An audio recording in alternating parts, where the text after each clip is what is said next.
Welcome to Aaron Mahnke's Cabinet of Curiosities, a production of iHeartRadio and Grim and Mild. Our world is full of the unexplainable. And if history is an open book, all of these amazing tales are right there on display, just waiting for us to explore.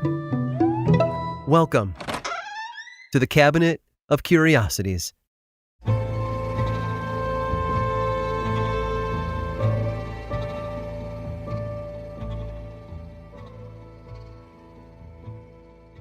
Professional athletes are known for performing incredible feats. Basketball legend Wilt Chamberlain holds a whopping 72 records, 68 of which belong to him alone. Serena Williams has won 23 major singles titles over the course of her career, coming just one win shy of Margaret Court, who has 24. And then there's Alice Roth. Alice holds an important record too, but not one she ever wanted. Alice's husband was Earl Roth, the sports editor for the Philadelphia Bulletin newspaper in the 1950s. On August 17th of 1957, Earl brought Alice and their grandsons to a Phillies game against the New York Giants. The family got settled into the press box behind third base, while 7,900 fans cheered on the teams. One big highlight of Phillies games at that time was center fielder Richie Ashburn. Anytime he stepped up to the plate, people took notice. Ashburn hailed from Tilden, Nebraska, which had earned him the nickname the Tilden Flash. He wasn't much for home runs or grand slams. He was a singles hitter, amassing over 2,500 hits over his nearly 15-year career. He was also notoriously picky about what he swung at. You see, Ashburn liked to take his time. Sometimes he'd foul ball after ball until the perfect pitch came his way. This drove pitchers up the wall, and his reputation as a spray hitter didn't help things either. Ashburn never hit the ball to the same place twice, so players all over the field were on high alert whenever he stepped up to the plate. On this day, though, they would have been safe taking a breather. It was Ashburn's turn at bat. He gripped it tightly and waited for the pitch. Earl Roth and the other fans watched with anticipation.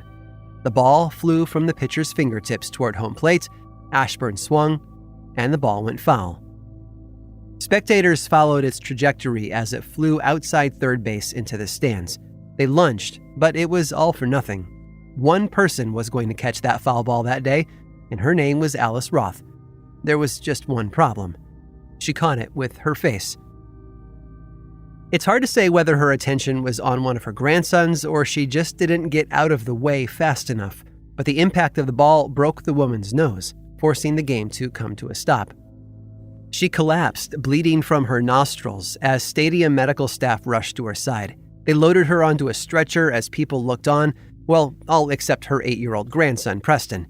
He was busy trying to get the ball back that had hit her. He asked the man who had taken it if he could have it, to which the man replied, "Go to hell, kid." So much for the city of brotherly love. As Mrs. Roth was being wheeled away, the game continued. Richie Ashburn still had to finish his turn at bat. The next pitch came fast, but it wasn't right. Ashburn hit it to his left, along a similar path behind third base like his last one. Except this time the ball didn't land in the same spot as before.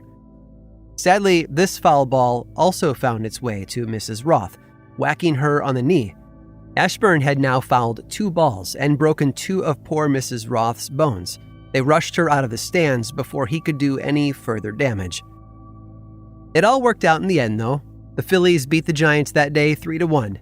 The following day, an embarrassed Ashburn paid a visit to the hospital where Mrs. Roth was being treated. She assured him there were no hard feelings. It probably helped that she and her family were treated to free tickets, a signed ball by the players, and a trip to the team's clubhouse.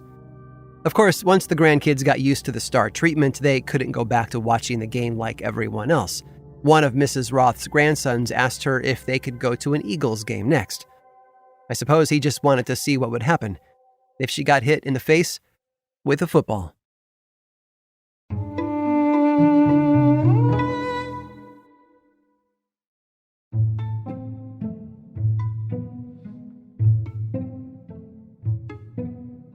It's probably safe to say that most people care about how they will be remembered after they're gone. Will they be missed? Did they help the less fortunate and set a good example for the next generation? Did they put others' needs before their own? Ambrose Small never asked those questions of himself, By all accounts, he didn't care much for the opinions of others.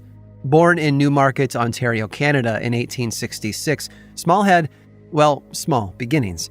His father, Daniel, had been an innkeeper for many years before taking a job managing a luxury hotel in Toronto. Daniel moved the family south for his new job. That was where Ambrose found his calling, at the Grand Opera House next door. When Ambrose was around 20 years old, he took a position at the Opera House as an usher, a position that he held for several years. Unfortunately, Ambrose and his manager had a falling out, which prompted the young Mr. Small to seek employment at a rival venue, the Toronto Opera House. He became a fixture there, earning promotion after promotion until he eventually became the manager. By this time, Ambrose was earning a considerable amount of money. So much, in fact, that he stepped in to help the Grand Opera House after it fell on hard times. He started to pay its mortgage, which gave him the authority to fire his old boss, the icing on a deliciously vengeful cake for the budding businessman. Ambrose parlayed his ownership of one theater and management of another into a small empire. He partnered with Clark Whitney, the owner of several theaters in Detroit, to bring in more money. Then he invested those earnings into theaters in both Canada and America.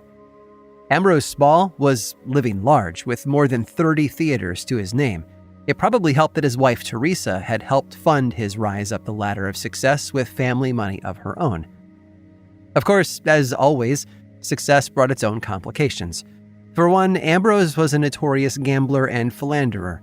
He'd often leave his wife at home for weeks while away on business. Much of that business consisted of betting on horse races and enjoying the company of other women. He also treated Teresa horribly, ignoring her needs in favor of his own despite how much she had helped him. Ambrose didn't give money to the poor either. Though he had come from a humble, hardworking family, he treated those with less than him as if they didn't exist. He was not a man with many friends, to say the least. Still, things were going great for him until 1919 when he did the unthinkable. He gave it all up. Well, for a price. You see, Ambrose had made a deal to sell his theatrical holdings to Trans-Canada Theatres Limited for a whopping $1.7 million. He signed everything over to them on December 1st. The following day, he met with his wife and lawyer at the place where his story had begun, the Grand Opera House, to finish their deal. That afternoon, Ambrose dropped his wife off at a local orphanage where she had been volunteering, and then he went back to wrap up the last of the paperwork with his lawyer. By 5:30 that afternoon, the deal was done, and Ambrose Small was $1.7 million richer. No one saw him after that. Now, given his history of impromptu business trips, he wasn't officially considered missing for 2 weeks. Mrs. Small announced a reward of $50,000 for anyone with information leading to the discovery of her husband. People came forward hoping to claim the money, but none of their leads ever panned out. His disappearance was only part of the mystery, though. He'd just come into possession of almost $2 million, yet he hadn't taken any of it with him. There had been no sign of a struggle, no note left behind by kidnappers, or even Ambrose himself. Still, given his history as a gambler and overall awful person, the idea that someone might have taken him or harmed him wasn't out of the question. One New York store owner received a note from an anonymous person named S.H., which read, "Hold Small until tomorrow morning. Don't let him go under any circumstances." Police searched high and low. They tore apart Small's home and dredged the Toronto Bay for clues, but came up empty. They even looked for leads in the plays being staged at his theaters, but didn't find anything. The authorities started building a list of suspects. At the top of that list was Teresa, who knew all about her husband's infidelity. She had a motive for sure, but the evidence wasn't there. There was also Ambrose's old boss from the Grand Opera House, plus all the people he'd stepped on to get where he was, and finally his personal secretary, John Doughty. Doughty had been known to badmouth Mr. Small for not paying him enough. Coincidentally, he had also gone missing around the same time. In Doughty's possession was over $100,000 in bonds stolen from Ambrose's safe. Months later, he was found in the United States and sent back to Canada to answer for his crimes.